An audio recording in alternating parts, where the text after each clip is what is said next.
Hello दोस्तों, राधे राधे, हर हर महादेव। आज मैं आप लोगों को पूर्णमासी व्रत कथा सुना रही हूँ।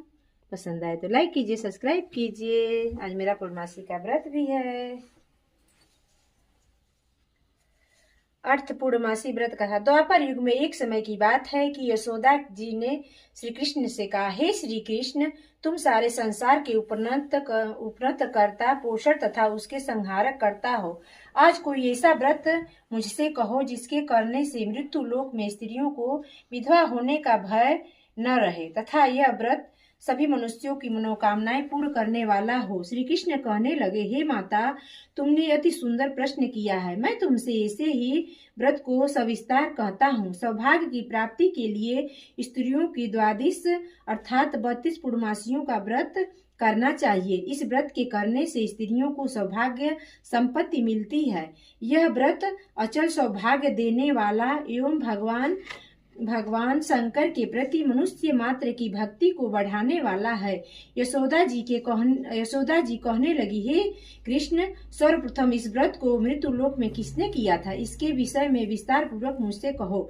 श्री कृष्ण ने कहने लगे कि इस भूमंडल पर एक अत्यंत प्रसिद्ध राजा चंद्रहास से पारित अनेक प्रकार के रत्नों से परिपूर्ण कार्तिका नाम की एक नगरी थी।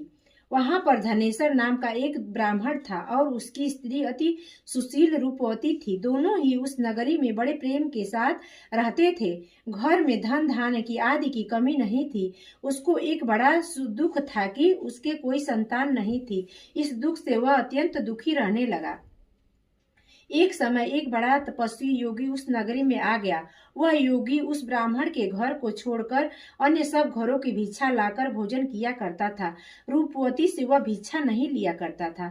उस दिन योगी ने एक दिन रूपवती से भिक्षा न लेकर किसी अन्य घर से भिक्षा लेकर गंगा किनारे जाकर भिक्षांत को प्रेम पूर्वक खा रहा था कि धनेश्वर ने योगी का यह सब कार्य किसी प्रकार से देख लिया। अपनी भिक्षा के अनादर से दुखी होकर धनेश्वर योगी से बोला, महात्मन, आप सब घरों में भिक्षा लेते हैं परंतु मेरे घर की भिक्षा कभी भी नहीं लेते। इसका कारण क्या है? योगी कहने लगा कि निपुत्री के घर की भीख पतितों के अन्न से तुल्य होती है और जो पतितों का अन्न खाता है वह भी पतित हो जाता है। चूंकि तुम निपुते हो अतः पतित हो जाने के भय से मैं तुम्हारे घर की भिक्षा नहीं लेता हूँ। धनेश्वर यह बात सुनकर अपने मन में बहुत दुखी हुआ और हाथ जोड़कर योगी के पैरों पर गिर पड़ा तथा आर्तभाव से कहने लगा, हे महाराज, यदि ऐसा है तो आप मुझसे पुत्र प्राप्ति का उपाय बताइए। आप सर्वज्ञ हैं, मुझ पर